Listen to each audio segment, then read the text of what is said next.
ಇನ್ನು ಪ್ರಿಯಾಂಕ್ ಖರ್ಗೆ ಅವರ ಈ ಮಾತುಗಳಿಗೆ ಎಂಎಲ್ಸಿ ಸಿಟಿ ರವಿ ತಿರುಗೇಟನ್ನ ಕೊಟ್ಟಿದ್ದಾರೆ. ಸಾವಿನಲ್ಲೂ ರಾಜಕೀಯ ಮಾಡೋದು ನಾವಲ್ಲ, ನೀವು.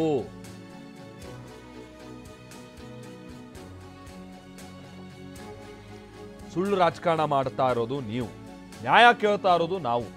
ಗುತ್ತಿಗೆದಾರ ಸಂತೋಷ್ ಸಾವಿನಲ್ಲಿ ಕಾಂಗ್ರೆಸ್ ರಾಜಕೀಯ ಮಾಡಿತ್ತು. ಡಿಕೆ ರವಿ ಗಣಪತಿ ಸಾವಿನ ವಿಚಾರದಲ್ಲೂ ರಾಜಕೀಯ ಮಾಡಿದ್ದೀರಾ. ನಿಮ್ಮ ಕಾರ್ಯಕರ್ತನಿಗೆ ಹಿಂಗಾಗಿದ್ರೆ ಸುಮ್ಮನಿರ್ತಿದ್ರಾ? ನಿಮ್ಮ ಸೊಕ್ಕಿನ ಆಡಳಿತ ಎಷ್ಟು ದಿನ ಇರುತ್ತೆ ನೋಡೋಣ ಅಂತ ಸಿಟಿ ರವಿ ಪ್ರಶ್ನೆ ಮಾಡಿದ್ದಾರೆ. ವಿನಯ್ ಸೋಮಯ್ಯ ಡೆತ್ ನೋಟ್ ಬರೆದಿರೋ ಸುಳ್ಳ? ಇದೇ ಜಾಗದಲ್ಲಿ ಕಾಂಗ್ರೆಸ್ ಕಾರ್ಯಕರ್ತ ಇದ್ದಿದ್ರೆ ಹೀಗೆ ಬಾಯಿ ಮುಚ್ಚಿಕೊಂಡು ಬಾಯಿಗೆ ಬಂದಂತೆ ಕಾಂಗ್ರೆಸ್ಸಿಗರು ಮಾತಾಡ್ತಿದ್ರ?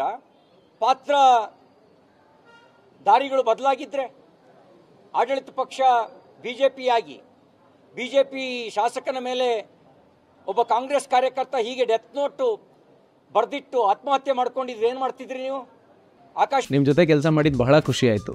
ನೀವೇ ಬೆಸ್ಟ್ ಬಾಸ್. ಇಷ್ಟು ಮ್ಯಾನೇಜರ್ ಆಗಿದ್ದೆ, ಇನ್ನು ಮುಂದೆ ಬಾಸ್ ಆಗ್ತೀನಿ. ಹೇಗೆ? Boss Vala boss Vala, B the boss. ಭೂಮಿ ಒಂದು ಮಾಡ್ತಿದ್ರೋ ಇಲ್ವೋ ನೀವು? ನಾವು ನ್ಯಾಯ ಕೇಳ್ತಾ ಇದ್ದೀವಿ.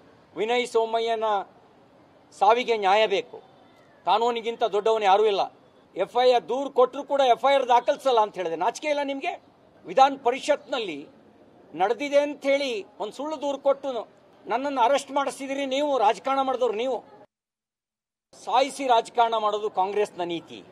ಅವ್ರಿಗೆ ಕೇಳ್ತೇನೆ, ನೀವು ಗುತ್ತಿಗೆದಾರ ಸಂತೋಷ್ ವಿಷಯದಲ್ಲಿ ರಾಜಕಾರಣ ಮಾಡಿದ್ರಲ್ಲ, ಅಲ್ಲೇನು ರಾಜಕಾರಣ ಮಾಡಿದ್ರಿ ನೀವು? ರೋಹಿತ್ ವೇಮುಲ ವಿಷಯದಲ್ಲಿ ಅಪಪ್ರಚಾರ ಮಾಡಿದ್ರಲ್ಲ, ಅದ್ಯಾವ ಸೀಮೆ ರಾಜಕಾರಣ ನಿಮ್ಮದು? ಮೌತ್ಕಾ ಸೌದಾಗರ್ ಅಂಥೇಳಿ ಸುಳ್ಳು ಆರೋಪವನ್ನು ನಿಮ್ಮ ನಾಯಕಿ ಮಾಡಿದ್ರಲ್ಲ, ಅದಕ್ಕೆ ತೆತ್ತ ಬೆಲೆ ಮರ್ತಿದ್ದೀರಾ ನೀವು?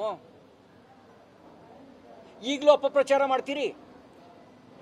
ಗಾಂಧಿ ಹತ್ಯೆಗೂ RSSಗೂ ಸಂಬಂಧ ಇಲ್ಲ ಅಂತ ನಿಮ್ಮ ನೆಹರು ನೇಮಕ ಮಾಡಿದ ಆಯೋಗವೇ ವರದಿ ಕೊಟ್ಟ ಮೇಲುವೆ ಸುಳ್ಳನ್ನೇ ಉಸಿರಾಗಿಸ್ಕೊಂಡಿರೋ ನೀವು ಗಾಂಧಿ ಹತ್ಯೆ ಆರೋಪವನ್ನು ಇವತ್ತಿಗೂ RSS ತಲೆ ಮೇಲೆ ಕಟ್ತಿರಲ್ಲ. ನಾಚಿಕೆ ಆಗಲ್ಲ ನಿಮಗೆ?